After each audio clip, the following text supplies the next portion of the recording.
Hai, apa kabar semuanya? Semoga kabar Anda baik-baik saja. Terima kasih karena sudah memberikan support dan juga kesetiaan Anda untuk membangun channel Codot Film. Yuk kita lanjutkan alur ceritanya, sambil siapin kopi dan cemilan, setting suara volume full. Gasken. Chapter 243. Sepasang pintu batu besar menghalangi jalan mereka, dengan pohon-pohon kuno tumbuh di sampingnya. Ini adalah jenis pohon yang menjadi asal kayu kuno sarang kunpeng. Mereka seperti tembok saat mereka menjulang di atas area ini, membuat rute melalui pintu batu menjadi satu-satunya jalan yang tersedia. Apakah kita benar-benar baru sekarang semakin dekat dengan pintu masuk sarang yang sebenarnya? Meskipun semua orang telah memasuki struktur yang sangat besar ini sejak lama, mereka belum pernah melihat kayu kuno sarang itu sampai sekarang. Akibatnya, sangat masuk akal bagi mereka untuk curiga bahwa inilah masalahnya. Seekor binatang laut yang panjangnya kira-kira 10 jang muncul. Itu adalah paus laut dengan setengah tubuhnya dalam bentuk humanoid. Dengan kekuatan yang dahsyat, itu mendorong ke arah pintu itu, tetapi pada akhirnya, mereka tidak bergerak sama sekali. Ada beberapa makhluk di depan yang ingin memaksa membuka pohon-pohon kuno untuk membuka jalan di depan. Namun, simbol mulai mengalir deras, benar-benar menghancurkannya. Kerak-keras perak muncul. Itu sangat agresif, dan sudah tidak sabar untuk sementara waktu sekarang. Itu dengan cepat mengeluarkan artefaknya yang berharga dan menyerang ke arah gerbang batu besar untuk menghancurkannya. Hong! Suara yang dihasilkan sangat keras, seolah-olah guntur telah menyambar dari langit ke-9. Di dalam sarang kunpeng, pintu batu mulai bersinar terang. Semua individu luar biasa di dekatnya berteriak ketakutan saat gelombang kekuatan besar menyebar. Itu mulai menelan segala arah, membuat jantung mereka berdetak kencang. Sejumlah besar ahli hancur berantakan. Saat gelombang kekuatan yang sangat besar ini menyebar, mereka seperti gelembung yang meledak, tidak mampu menahan bahkan satu pukulan. Seluruh langit tertutup hujan darah saat sisa-sisa tulang menutupi tanah. Adegan tragis itu terlalu mengerikan untuk ditanggung. Ini semua terjadi terlalu tiba-tiba. Itu hanya satu serangan, namun lebih dari 30% orang di sini meledak dari kekuatan fluktuasi besar. Kaki yang patah dan lengan yang dimutilasi terbang kemana-mana. Itu adalah pemandangan yang menakutkan untuk disaksikan. Semua individu yang luar biasa di sini merasa rambut mereka berdiri tegak. Rasa dingin menjalar dari kaki mereka ke kepala mereka, dan saat mereka mundur, bahkan bernapas pun terasa sulit. Dari mana kerak-keras perak itu berasal? Itu berani menyerang simbol kunpeng. Ini benar-benar menjengkelkan dan penuh kebencian. Apakah dia ingin mati? Cukup lama berlalu sebelum seseorang berteriak, mengutuk keras dalam kemarahan. Shi Hao juga agak terpengaruh oleh serangan itu. Meskipun dia menggunakan pedang yang patah untuk melindungi tubuhnya dan bahkan bersembunyi di belakang kerumunan, dia masih batuk seteguk darah. Namun, tidak ada yang membahayakan nyawanya. Sekelompok orang segera mundur sambil menanggung luka berat. Teks tulang bidang kunpeng Dao membunuh sejumlah besar orang, memenuhi tanah dengan mayat. Bahkan mereka yang selamat masih gemetar ketakutan dari apa yang baru saja terjadi. Kelompok yang memegang sisa-sisa tulang kunpeng menderita kerusakan paling sedikit karena kekuatan itu tampaknya tidak ditujukan kepada mereka. Tulang yang rusak secara mengejutkan melindungi mereka, memungkinkan mereka untuk menghindari bencana besar ini. Semuanya, jangan simpan harta kita lagi.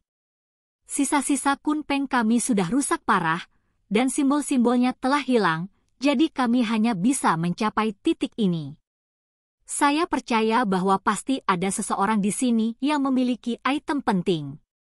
Saat ini, kita perlu melakukan upaya bersama untuk membuka gerbang ini. Saya percaya bahwa teman-teman ras laut kita khususnya pasti memiliki beberapa tulang peng. Kelompok di paling depan berbicara.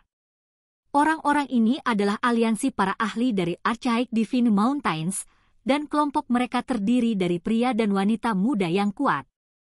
Masing-masing dan setiap orang tidak biasa dan bersinar dengan vitalitas. Cukup jelas bahwa mereka semua adalah makhluk berdarah murni. Para pria muda itu tampan dengan kemegahan ilahi yang berkembang di sekitar mereka, dan para wanita muda itu memiliki kecantikan dunia lain. Kami memiliki potongan skala yang rusak. Rasi demon muncul. Sebuah skala retak muncul di tangan pemimpin mereka, dan di dalam skala emas ada garis-garis pola hitam samar. Mari kita buka gerbang ini dulu. Kemungkinan besar kita akan menghadapi lebih banyak kesulitan di dalam, jadi bagaimana bisa memasuki tanah terlarang yang sebenarnya jika kita bahkan tidak bisa membuka pintu ini? Sekelompok orang lain berbicara. Mereka mengeluarkan setengah dari bulu yang hancur yang mengalir dengan cahaya warna-warni. Itu memiliki aura yang murni dan suci. Dari penampilannya saat ini, sangat normal bagi seseorang untuk berpikir bahwa ini adalah bulu daripada bulu kunpeng. Saat kekuatan besar ini bergandengan tangan, sekelompok makhluk darat lain muncul. Mereka mengeluarkan segumpal kecil darah hitam yang dikabarkan telah ditinggalkan oleh kunpeng. Ini jelas merupakan harta karun tertinggi. Jika digiling menjadi bubuk dan dikonsumsi, efek obatnya pasti akan sangat mengejutkan. Pada akhirnya, semua orang mengeluarkan berbagai hal yang ditinggalkan kunpeng, darah, tulang, sisik, dan bulu. Mereka menerima persetujuan dari gerbang batu, dan itu melepaskan gelombang cahaya lembut. Setelah suara gemuruh, sarang berdebu dibuka. Pada saat itu, gelombang cahaya warna-warni yang menguntungkan melonjak, membanjiri wilayah kuno ini. Semua orang dihujani hujan cahaya abadi, seolah-olah mereka akan terbang ke awan dan melampaui. Segera setelah itu, individu-individu yang kuat ini bergegas maju, melangkah ke sarang kuno yang sebenarnya. Kali ini, Shi Hao tidak melanjutkan tetapi malah tetap tinggal. Dia mulai merasa bahwa sarang kunpeng ini terlalu berbahaya, dan bergegas terlebih dahulu tidak sama dengan menjadi yang pertama mendapatkan teknik yang berharga. Sejak pertama kali mereka masuk, setengah bulan telah berlalu. Namun, sama seperti sebelumnya, upaya mereka masih belum membuahkan hasil. Menerobos semua batasan ini akan memakan waktu yang sangat lama. Benar saja, ketika dia tiba, dia melihat semua orang tidak jauh di depannya. Dia mengamati sekelilingnya dengan hati-hati saat dia melangkah ke dalam sedikit demi sedikit, tidak ingin memicu jebakan apapun. Begitu banyak obat spiritual. Semua orang berteriak ketakutan. Sarangnya terlalu besar. Saat mereka menatap ke depan, dunia yang luas dan tak terbatas muncul di hadapan mereka. Ada beberapa daerah di mana tanaman obat tumbuh, dan energi esensi melonjak dari tebing di mana berbagai tanaman bersinar cemerlang. Ini adalah bidang Dao Kunpeng. Setelah berlalunya bertahun-tahun yang tak terhitung jumlahnya, tidak hanya tempat ini tidak membusuk, itu bahkan telah tumbuh menjadi tanah berharga yang menakjubkan dan spiritual. Kabut meringkuk. Tangkai obat yang berharga akan sering muncul, memancarkan cahaya keberuntungan. Gelombang cahaya yang mereka temui saat memasuki tempat ini semuanya berasal dari mereka. Kemurnian spiritual seperti itu sangat langka di dunia luar, namun sejumlah besar hadir di sini. Itu secara alami membawa sensasi besar, membuat semua orang ingin mencuri semuanya di sini. Namun, godaan teknik kunpeng di bagian terdalam masih terlalu besar. Itu membuat semua orang menenangkan hati mereka yang gelisah, dan hanya sebagian kecil dari para murid yang tertinggal untuk mengambil obat-obatan ini. Orang-orang yang tersisa melanjutkan perjalanan mereka. Mereka telah melakukan perjalanan selama setengah bulan lagi dan menempuh jarak yang sangat jauh, namun mereka masih belum melihat tanah terlarang terakhir. Ini membuat semua orang di sini ketakutan. Selama periode waktu ini, bocah iblis itu telah bertarung dalam banyak pertempuran, menerima banyak luka serius sebagai hasilnya. Orang-orang itu semua ahli yang melampaui alam transformasi roh, dan meskipun mereka ditekan di sini, mereka masih ahli tingkat atas. Ini membuatnya semakin stres, karena ada kemungkinan dia bisa mati di sini jika dia melanjutkan. Saya terlalu ambisius, mencoba mendapatkan teknik Kunpeng segera. Akibatnya, saya menjadi semakin gelisah, sampai pada titik di mana saya bahkan tidak bisa tenang. Shi Hao berbicara pada dirinya sendiri. Dia tidak terus mengikuti mereka dan malah berhenti. Dia ingin menenangkan dirinya dan berkultivasi di dalam tanah berharga yang jarang terlihat ini untuk jangka waktu tertentu. Sarang ilahi kuno sangat berbahaya, dengan krisis di setiap kesempatan. Ada terlalu banyak ahli di sini, jadi dengan kekuatannya saat ini, dia kemungkinan besar akan kehilangan nyawanya dalam pertempuran terakhir. Untungnya, dia bisa dengan jernih menyadari apa yang harus dia lakukan. Keturunan Dewa Laut dan pemuda Flaming Fish sama-sama sangat kuat. Itu adalah makhluk yang benar-benar berdiri di puncak. Selain keduanya, masih ada makhluk berdarah murni dari Archaic Divine Mountains, serta raja generasi yang lebih tua.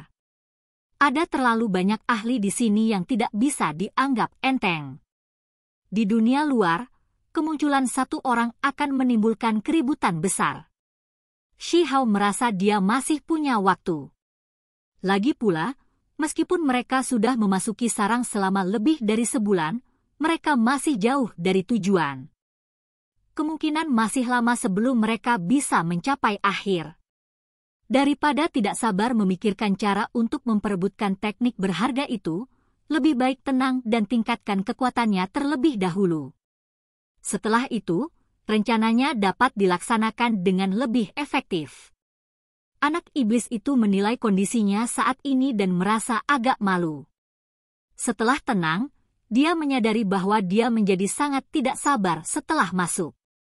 Dia mengabaikan dasar kultivasi dan kehilangan hati yang tulus.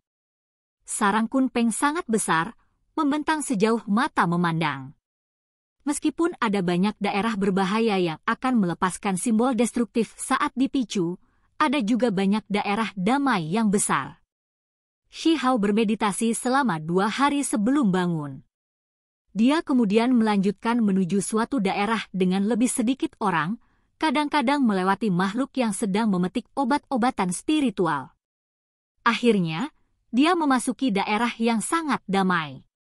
Setelah melakukan perjalanan melalui jalan kecil dan memanjat dinding sarang Kunpeng, dia duduk dengan kaki bersilang di atas struktur kayu kuno yang terjalin untuk memahami hukum dunia ini dengan damai. Tidak ada orang yang meragukan keterampilannya dalam kultivasi dan persepsi. Shi Hao sangat berbakat, jika tidak, bagaimana dia bisa dengan bangganya terburu-buru dalam segala hal? Dia baru berusia 11 tahun, namun dia telah mencapai alam transformasi roh. Selain itu, dia masuk dengan 10 lorong surgawi, membuat makhluk-makhluk dari pegunungan ilahi kuno itu terdiam. Dengan sepenuh hati mengabdikan dirinya pada meditasinya, anak iblis itu segera membedah berbagai pertempuran yang terjadi di dalam sarang Kunpeng. Dia kemudian menganalisis semua pertempuran yang dia alami selama sebulan dia melakukan perjalanan melalui perairan. Dia tiba-tiba menyadari bahwa sudah lebih dari 2 bulan sejak dia pertama kali berangkat ke laut. Waktu benar-benar berlalu dengan cepat, dan itu hanya karena dia begitu ceroboh dan tidak sabar sehingga dia tidak menyadari hari-hari berlalu. Saya telah menerobos sejak lama dan telah mengkonsolidasikan Dao. Sekarang, saya bisa memajukan ranah kultivasi saya. Shi Hao berkata pada dirinya sendiri. Selama beberapa bulan terakhir ini, dia telah mengalami pertempuran yang tak terhitung jumlahnya, menempatkan dirinya dalam banyak situasi hampir mati. Meskipun dia bertindak agak impulsif, itu tidak sepenuhnya buruk. Dengan beberapa refleksi diri, itu semua menjadi pengalaman yang sangat diperlukan. Alam transformasi roh adalah alam di mana seseorang harus memahami arti dari setiap kata. Itu bisa berevolusi serta merekonstruksi dirinya sendiri, menjadikan tahap ini sebagai tahap kultivasi yang penting. Segala sesuatu memiliki rohnya sendiri, entah itu sehelai rumput, pohon yang menjulang tinggi, setitik debu, atau bahkan sebutir pasir. Mereka semua memiliki sifat spiritual mereka sendiri, dan tentu saja, ini bahkan lebih benar untuk makhluk hidup. Dengan demikian, alam transformasi roh adalah transformasi dari semua jenis sifat spiritual. Ini adalah pembentukan roh seseorang, dan dengan melakukan itu, merekonstruksi diri menjadi yang paling kuat. Jika lorong surgawi adalah fondasi yang tak tergoyahkan yang mencerminkan potensi tanpa akhir seseorang, maka alam transformasi roh adalah lapisan reformasi dan transformasi tambahan.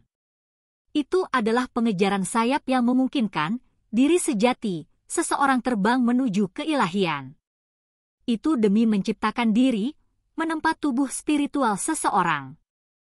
Prosesnya tidak lagi hanya tentang daging, tetapi sekarang juga melibatkan menjelajah ke dalam misteri jiwa yang mendalam. Jika mereka mampu mencari jauh ke dalam dan mendapatkan pencerahan, maka seluruh keberadaan mereka akan maju, mengubah diri mereka menjadi embrio ilahi. Namun, ada banyak manusia yang dapat memperoleh kesuksesan besar di alam ini, dan mereka semua akan sangat menekankan pada perombakan diri mereka sendiri. Bahkan ada beberapa individu yang akan melakukan evolusi dalam lorong surgawi mereka yang besar, membentuk roh suci dengan kekuatan bertarung yang tidak kalah dengan tubuh asli mereka. Jika seseorang mampu mencapai ekstrim yang sebenarnya dari alam ini, maka mereka akan mendapatkan perubahan dan manfaat yang luar biasa menakjubkan. Agar Shihao memasuki alam transformasi roh, yang harus dia lakukan hanyalah mengubah simbol-simbol di dalam tubuhnya dan mengaktifkan spiritualitas di dalamnya. Akibatnya, setiap helai cahaya ilahi mengandung sifat spiritual yang memungkinkan dia untuk melampaui dirinya sebelumnya. Untuk mengubah satu langkah lebih jauh, dia tidak hanya harus mengaktifkan spiritualitas dalam dirinya, dia juga masih harus membentuk diri spiritualnya. Setiap simbol harus tampak seolah-olah mereka memiliki kehidupan, dan dia kemudian harus menggunakan simbol-simbol hidup itu untuk memelihara tubuh dan jiwanya, membangun dirinya yang sebenarnya. Selama seluruh proses ini, 10 lorong surgawi Shihao tersusun rapi di sekelilingnya. Di antara mereka, 2 memancarkan energi keberuntungan, memisahkan menjadi Kunpeng dan Xuanni. Mereka sedang mengalami perubahan dalam tahap transformasi roh. Kunpeng benar-benar mempesona. Mata tertutupnya tiba-tiba terbuka, seolah-olah kehidupan telah dianugerahkan padanya. Xuanni yang berkedip-kedip dengan listrik mengeluarkan raungan panjang, seolah-olah telah merebut semangat dan kehendak sejati dari lapisan ke-9 surga. Ini baru permulaan, namun keajaiban dan misteri transformasi roh sudah terlihat. Shihao benar-benar menjernihkan pikirannya, membuang semua konflik untuk menenangkan hati dan pikirannya. Hanya sikap tulus yang tersisa saat dia berkeliaran dengan tidak tergesa-gesa dalam keadaan pemahaman Dao yang fantastis dan indah ini. Ini benar-benar luar biasa. Dia masih resah dan tidak sabar belum lama ini, dengan pikirannya terpaku pada rencananya, namun sekarang dia telah menyerah pada segalanya. Dia dengan sepenuh hati mengabdikan dirinya untuk kultivasi. Ini juga merupakan jenis ketekunan dan kemauan keras. Bagaimana orang normal bisa melakukan hal seperti itu? Ini hanyalah transformasi mutlak dari mentalitas seseorang. Oke guys, jangan lupa like, comment, share, and subscribe di channel Codot Film. See you next video, peace out and bye-bye.